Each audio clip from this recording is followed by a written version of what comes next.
In a sunny village in Kerala, Maya Menon lived in a cheerful yellow house on Mango Lane.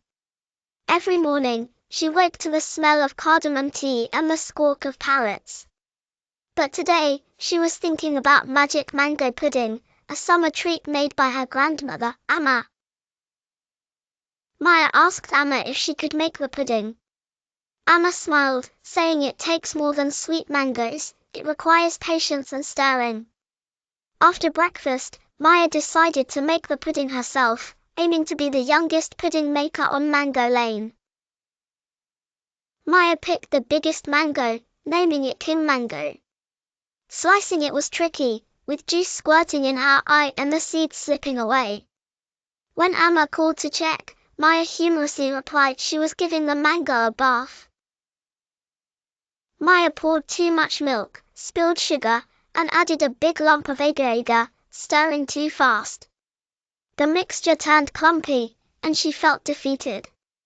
Amma comforted her, sharing her own past mistakes and encouraging Maya to try again.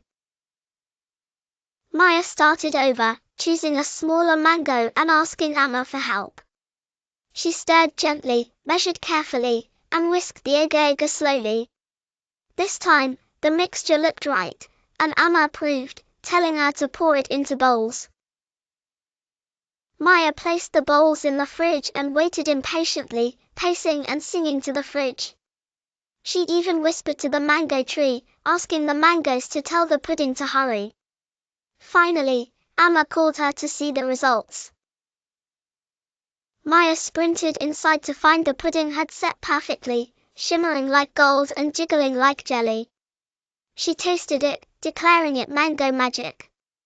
That evening, she shared the pudding with friends under the mango tree.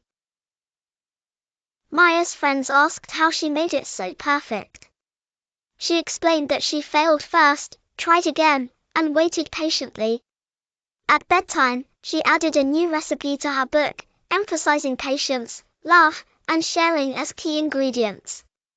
Please like, share and subscribe to my channel. Bye.